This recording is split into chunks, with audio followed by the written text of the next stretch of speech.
Your podcast needs some sort of landing page. This is one of those episodes that I brought on this guest to teach you something about podcasting that I don't always talk about with everyone or my clients because it's not my area of expertise, and that is websites.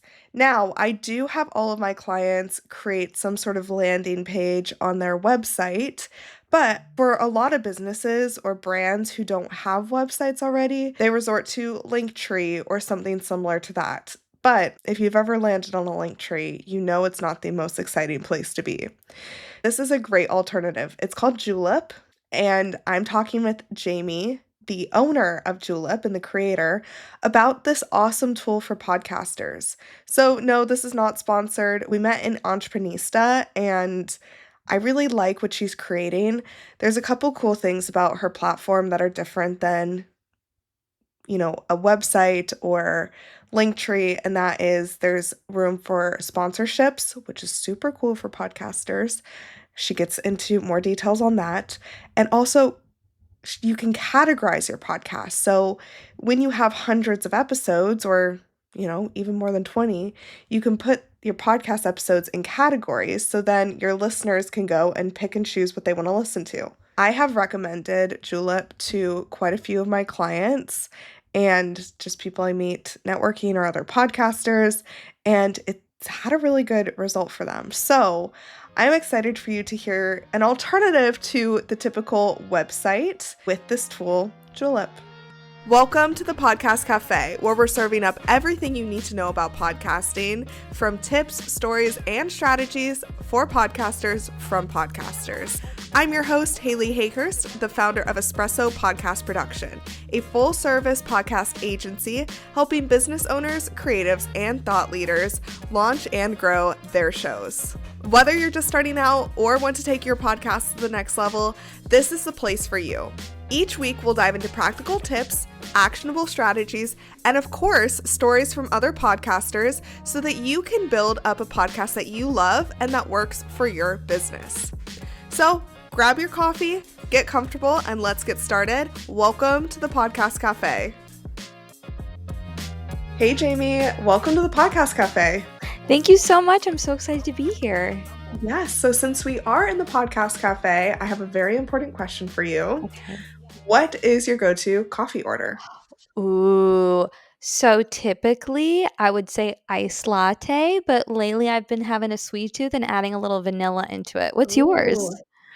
I'm also an iced latte lover, but I like hazelnut. That's usually my go-to. Ooh, yums. Yes. Love it. But that is exactly what I need right now. Maybe after this recording, I'll go and get one. But I'm really excited to chat with you today because you have a tool that's amazing for podcasters that you created. Yes. So just a little bit of a backstory of how we connected. It was through Entreprenista, correct? Yes. Yes. And so the tool that you have, which I'll let you go all into, is podcasts need a website, right? Podcasts need some sort of landing page rather than just like, hey, come connect with me on Instagram or LinkedIn or blah, blah, blah, blah, right? We need something. And most business owners have something, but brand owners or someone just starting a podcast don't always have this, right? So tell us more about Julip.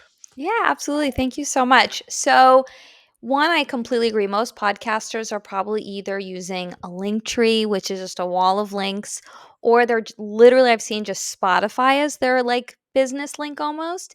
And the problem with both of those, honestly, is you're just getting link, link, link. Or for the Spotify option, right? It's just for like episode, episode, episode. There's no way to like individually link to the episode that maybe you want to feature or organize or tell your story. Who's the host? Why should I care? So, Julip, I like to say, is imagine if the ease of Linktree and a full blown website had a sexy baby. Literally, before this call, I was talking to this influencer who's using it as well, and we have podcasters using it. I'm not kidding. She was like, "Do you mind just holding my hand while I do?" I was like, "Sure." Took us 20 minutes. So people get really intimidated when the word website comes up because they think Squarespace or Wix or WordPress or any of those easy platforms. And for those listening, I'm doing heavy hand quotes. They're not. That's why there are developers and designers, and people spend hundreds on templates because they're really not that easy. With Julip, one, it's all plug and play, copy paste, and no matter what, it'll always look good on desktop and mobile, which is a really big concern with websites. And it's a really great way, as you mentioned, not only should you have links to your episodes, but your personal brand is really important because that's why people are listening, is because they care about you, your story, or maybe what your guests are saying. So yeah, Julip is an Totally. all-in-one tool that I like to call your website in bio. Yeah. So tell us about some podcasters that have used it and kind of what they've seen from it. Sure. So the two that off the top of my head that I can think of is Susie Welch, which I actually didn't initially know who she was. She's like somewhat famous. She's was married to, I believe, a GE CEO, and she is an NYU professor, a best-selling author, and also has a podcast. So she was using it to organize the episodes, just like I shared, and I'm happy to share Susie's Julip, as well as this girl Aisha, who is sharing female business owners, and again organizing it by like C-suite, tech founders, etc. So again, it's a really easy place, set up in minutes, that they can organize and see more clicks, because people don't want to scroll forever to find the right episode, because typically people are looking for a particular topic, not just your most recent episode. Absolutely. Something I've been telling a lot of my clients, because right now I'm doing all of their quarterly strategy calls, is how they're going to use the podcast in their sales funnel. And Mm. the episodes is a really awesome place to do it. You can do like playlists on YouTube, you can do Mhm. playlists on Spotify, but having a website where it's already categorized is really cool. Some of the top podcasters do it, and it especially when you get up to like 100 episodes, people are not going to listen to 100 episodes. That's just the truth. Unless they're like obsessed, which maybe they will be. But, that's a lot of content. So if people can pick and choose simply by going to the different categories, I see a lot of value in that. 100%. And there's something that I wanted to touch on specifically with podcasts, which I'm sure your audience is really going to be interested, is monetization, right? Who Mhm. doesn't want to monetize their podcast? So obviously, you can say this episode is sponsored by, using the coffee example, Starbucks, right? Yes. A lot of the time, the tricky thing with that, right, is the only way the advertiser's name is going to be heard is if they obviously listen to that particular episode, right? Within Julep, there's actually 6 spots of ad real estate that you could also, in addition, sell to brands that would give them more visibility outside of that singular episode. So, for example, on the top of your Julep, you can feature one link. So you could sell that real estate. Again, I'm making the numbers up. Let's say for the month, it's $1,000, and they're front and center at the top of you. Like you say, this Mhm. month was brought to you by Starbucks. Again, I'm using that example. And then we also have an affiliate storefront where, unlike Linktree, where it's just link, link, link, link, link, you can actually see the product. So let's use another example. So let's say Nespresso. I'm just going to keep using coffee I examples. love it. I love Uh, it. Nespresso is like, we really want to sell our machines. In our shop is a visual storefront. And so at the top, you can pin links, and they're in a different order. So there's the first slot, the second slot. So I would prorate each slot. So again, I'm making it up. The first slot would be 1,000, the second 800, 600, and so forth. So in addition to selling ad real estate within your actual episodes, that is only going to get visibility if someone listens to that individual episode, you can add onto your packages visibility within your Julep to increase your revenue without even having to create content. Very cool. I love it. That's a really good option for anyone who does have monetization options on their show. I'm so curious. Do you have a tech background? Like, what's your background in? Oh man, let's do the short version because we want to keep this podcast concise, because I'm a lot older. People think I'm like in my 20s. I just turned 36, so my career is much longer. Okay. You So don't my look 36. Thank you. I appreciate it. I'll take it every day. No, so initially my career was in marketing. My very first job, which was a dream, was I worked in marketing and events at a doggy daycare in Lower Manhattan. That's where I grew up, is New York City. And then I worked for a restaurant group, and then the Time Warner Center, which is like a upscale mall basically. And at the time I wasn't happy, and I think I thought it was marketing, but hindsight's 2020 was more just like the jobs, except the dog one was the best. So I actually went back to school to actually work in higher ed. So I got a master's to work in higher education as a career counselor, and I loved it, but the pay was like me. So 2020, I started my first business in the pet space. As I mentioned, I love pets. So I created a business called Dog Spotted. And from there, I created a second company based off of that to help pet businesses with their marketing. And a lot of the conversations I would have with them is, oh, my website, I hate it. It's so expensive. I don't know how to update it. Da, da, da. And they're like, I wish there was something as easy as a Linktree and a website had a baby. And after years and conversations, and I've built websites for other clients, and by me, I mean I've hired developers and designers. I'm not a coder. Julip came to life. So I spent a year and a half working with developers, designers, doing market research to make sure this was a gap. And then we launched. That's really awesome. I think it's a really, really cool tool. How do you use it for your own business? And you're a guest on a lot of podcasts. Do you put your episodes on there? I do. So to answer your first question, at the top of your Julep, you can have up to 5 like social links plus an email. And for podcasters, we have Apple Podcasts or Spotify. So within my Spotify, I created like Julep featured podcasts, and every time an episode goes live, I add it to the podcast. So that is to the playlist. So that's at the top of my Spotify. For Julep myself, I used it for the second business I was talking about, my pet business, and I use it there for coaching calls. You can within Julep use it as a calendar. You can get paid for your calls. You can do free calls and completely sync it. And we don't take a cut if paid. And then for Julep myself, honestly, I use it just to show an example and tell the story. People who are podcasters or service providers or coaches or creators or social media managers, right? They really don't need a website because people likely aren't Googling you as much as they are searching for you on social. So the whole thing of SEO is kind of not the same, right? People are using ChatGPT instead. So our tool is really designed for the social forward person and just hosting everything in one place. This is crazy. I had a call with this girl who, I'm not kidding, is using 7 different tools for her business. And I was like, why?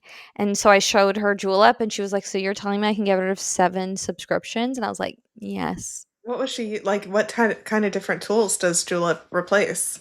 So Julep replaces a website. I can tell you what she was Right? using, but it replaces a website. It replaces Stand Store. You can now do booked calls through Julep. You can do digital Cool. products through Julep. You can do affiliate marketing through Julep. You can do your about page. You can list your services. You can add FAQs, testimonials, and it also replaces any website that you would use for your portfolio. So Canva or a proper website or Notion or anything like that. We actually, I imagine a lot of the people that use your services for podcasts are also probably on LinkedIn because they're professionals. Mhm. If they're avid LinkedIn users, in the portfolio, you can copy and paste any content that you want to feature via Instagram, TikTok, YouTube Shorts, LinkedIn, Google Drive, or Dropbox, which no other tool can do, especially the Wow. LinkedIn part. So it's just all in one. Very, very cool. Very Yeah. cool. That's awesome. I think that's a really good solution for a lot of podcasters. So, as you're growing this business and thinking of the way that podcasting is helping you, because, to bring it back to Yes. the purpose of the show is a lot of people want to, after they launch a business or they launch anything, even another podcast, they want to use other people's audiences to help grow it, just like you're doing this with being a guest on podcasts. Correct. What's your approach with that? So I think it's 3 things. One, authority, right? It's kind of like you trust me enough to come onto the show and introduce me to your audience, and they trust you. So it's like, okay, she thinks she's cool. Jamie's a good girl. The second thing would definitely be obviously exposure to your audience. And then the third, honestly, is it's good for public speaking as well and improving that skill. And I lied. Fourth, building relationships. That's the fourth. And getting Okay. to meet amazing people like you and learning about your services and other people and what they're doing. I always love that's all I read is nonfiction and biographies. So I just love people's Yeah. stories.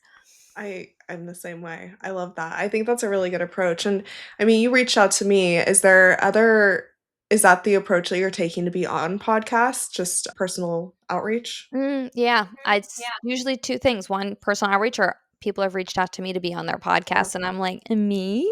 And then usually I say yes unless it's something I'm extremely against, but that hasn't happened yet. Like, Yeah. the one of the ones I was approached is this company called, oh my god, is it called Impact? Might be messing up the name. They're a quiz, tool, like, to use as a Cool. funnel, and they reached out to me, and I was like, "Me?" But it made sense, right? Because 'Cause we're both marketing tools, like, you can use their quiz creating tool to get clients, same with Julip, and there was a good synergy there.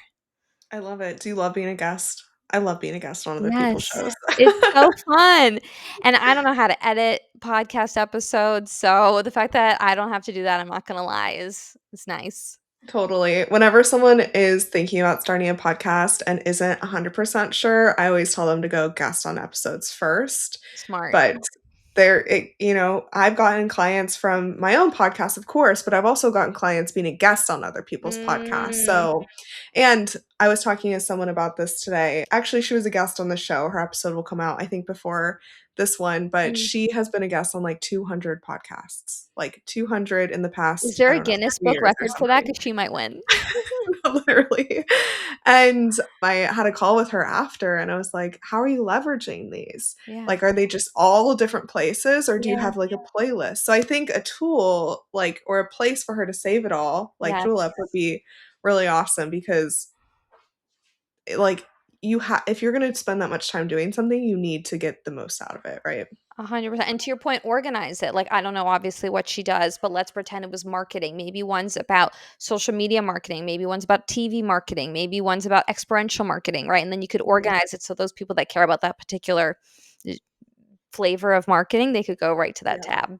exactly. No, I love that. I love Yeah. that. Okay, is there anything else we should know about Julep before we get into my rapid fire questions? Ooh, okay. I will say one thing that I think when people see it, they get it. But again, for those that are listening, the number one thing I hear about Julep and why people choose it, outside of it being super duper affordable, is it's really clean and aesthetic. So my competitors in the space, the actually I'm not going to name drop. I'm just going to say the competitors in the space, the majority, like 99% of them, are all men. So Mm, if you're like, "Oh, why is this not cute?" That's probably why. So 100%. with 100%. with Julip, you can customize it with your own colors. You can plug and play the hex code. If you don't know what a hex code is, it's a 6-digit mix of numbers and letters to get that exact shade of yellow or pink. Um, Mhm. and you can't mess it up. We made it not mess up proof, in that it'll always look gorgeous on mobile and desktop because that's a really big concern. And if anyone needs help or wants to hold hands and build it together, as I mentioned earlier, I'll share my email and you're more than welcome to reach out because I genuinely love making juleps. Like people are like, "Oh, what's your hobby?" And like, that's my hobby. So I make juleps. I love I that. make juleps, right? You knit, I make a julep. Right. Love, love, and I'm sure you'll send me links to some examples for anyone who's curious, so I'll put Absolutely. those in the show notes. Okay, rapid fire. I'm ready. Are you Let's ready? do it. Okay. So my first one is, what's your favorite podcast streaming platform? Spotify. Yes, me too. Where do you listen to your podcasts? Like, on a run, walking, in the car? I love that you think I run, so first, thank you. Walking my dog. What kind of dog do you have? Not part of rapid fire, but No, important. important. Jinx. I like to say she's a Mutsicle. She's about 28 pounds. We did the DNA test, and she got Boston Terrier mostly, and Chihuahua. And fun story, really quick. Do you know what Embark is? Do you have a dog? I do have a dog. Yes, and Okay. I know what a bark is. Yes. Okay. For those that don't know what Embark is, it's a DNA test. So yeah, it's like exciting to know what your breed, but the more fun part is because there's so many dogs in the database, it'll be like, "Oh, there's another dog in the system that's like your dog's first cousin." And I was like, "What?" And you can message them. And so I live in New York and Lucy, my dog's first cousin, lives in Massachusetts. So obviously I messaged, the dog's name was Nolan, and I said, "Hi, like I'm Lucy, like or my mom, Lucy's mom, like we should totally meet." No reply. Sad, But sad. Oh it my was so gosh. cool. I did my dog's DNA test on Wisdom Panel, and he has Uh-huh. a sister, like an actual sister. No way. So Where? So I'm in Seattle and they're in Palo Alto, California, so it's a little bit of a drive, but I'm gonna have to send you photos after. My Please. dog has an Instagram, it's Hungry Boy Captain. Obsessed. Okay, Oh, never need. talked about that on the podcast before, but I posted a photo of him and a photo of his sister side by I side, need to and see they're, it. like, 2 different colors, but they're so identical, it's not even funny. How can we make that a parent trap? Like, some Oh, situ it's so funny. But, okay, yes, a That's little sidetrack amazing. from Love rapid that. fire, but thank you for going down that with me. I'm obsessed Anytime. with dogs. Same. Okay, do you have any podcast listening pet peeves? Like, when you're listening to podcasts, is there anything that makes you turn it off? Honestly, I think it's when the ad is in the beginning. I'm like, I'm Mhm. not here for a commercial. Like, if you're gonna sell me an ad, like, squeeze it in the middle. And then I think also when the song is too long, when it's like, "Ba-da-ba-ba-da-ba," but fine. But like, I don't need like a 90-second song. I think 100%, those are my yeah. two I pet think peeves. anything more than, like okay, I love that you said that you're yes, because anything over, like, 10 seconds, I think is just crazy. Right. Like, this is not a song. Like, Right, I'm no. like, "Get to it, please." So, I Right. agree with you The only one 100%. that's a good theme song is like Full House. Everywhere you look. Right. Yes, I agree. Okay, do you have podcasts that you recommend people listen to? Yours, obviously. Thank you. Duh. Oh man, that's a toughie. I really like ugh, God, I'm gonna sound so basic. Diary of a CEO, but there was another one, and I'm gonna find the link. But basically, it was about I mentioned I can't remember if I mentioned this on the call or if we were talking separately. I'm 36, and everyone in my life that's my age has had at least one child. Basically, like there was one year I swear 9 of my friends had a kid. It was wild. Oh my gosh. Anyway, it was crazy. Yeah. The podcast episode, because I'm an only child, and I always thought when I was a kid, if I did have kids, I'd have more than one. But now, as an adult, understanding like how expensive life is, I'm like, jokes. So Mhm. anyway, the Totally. episode talks about like the idea of having one and being okay with one, and no one like Mm, talks about it. And I remember being like, this is such a great conversation. And they brought in like a psychologist. I don't know. It was really, really good. I'll find it. I okay. can't not remember the name of the podcast, but I listened to other episodes on hers and it was really, really good. Oh, that's so interesting. Yeah, I'd love to put that in the show notes for people to Yeah. listen. That's a really interesting concept. I love how like, there's episodes about everything and Literally. okay, very cool. Okay, my next 2 questions I usually tailor for or it's usually about podcasting, but I'm gonna Mm, tailor it to just business in general for you. great. So, what is one thing you wish more people knew about business? This is gonna sound so weird, and it's funny because I worked in higher education. You don't need to go to school to start a business. Like, you do not Mhm. need an MBA. You're gonna spend I don't know how much MBAs cost, let's say $100,000 or whatever it is. Use that 100K to start a business. Like, you're gonna learn more by doing it and have the option to actually earn money versus going to school. Again, and I didn't mention this before, I actually have 2 masters, so I'm, like, Wow. schooled out, but you don't I think you're gonna learn more by doing than learning in this particular case. That's not to say, like, if you're gonna be a lawyer, like, you're not going to law school, right? But I think to start a business, use the money instead to do it versus go to school. And my second piece of advice, because I made this huge mistake, oh my God, do market research. My Mm, first business, I had this idea. I was like, I'm going to do it. And it was great. And everyone on paper thought it was amazing. But the clients at the time were like, I don't need this, but can you help me with this other thing? And I was like, no. So right. if I had done my market research ahead of time and not just assuming the sale that they needed this, I would have saved so much time and money. So do it. You're on your own. You don't need to go to school for people to tell you what to do. And then two, uh, market research. I love that. Great advice. Yeah, market research for everything is so important. Literally. And always keep doing it. Even when your business is live, like I'm still doing market research. Like keep going. Yeah, for sure. No, I love that advice. Okay, my last question for you. What is the most surprising thing that business has taught you about yourself?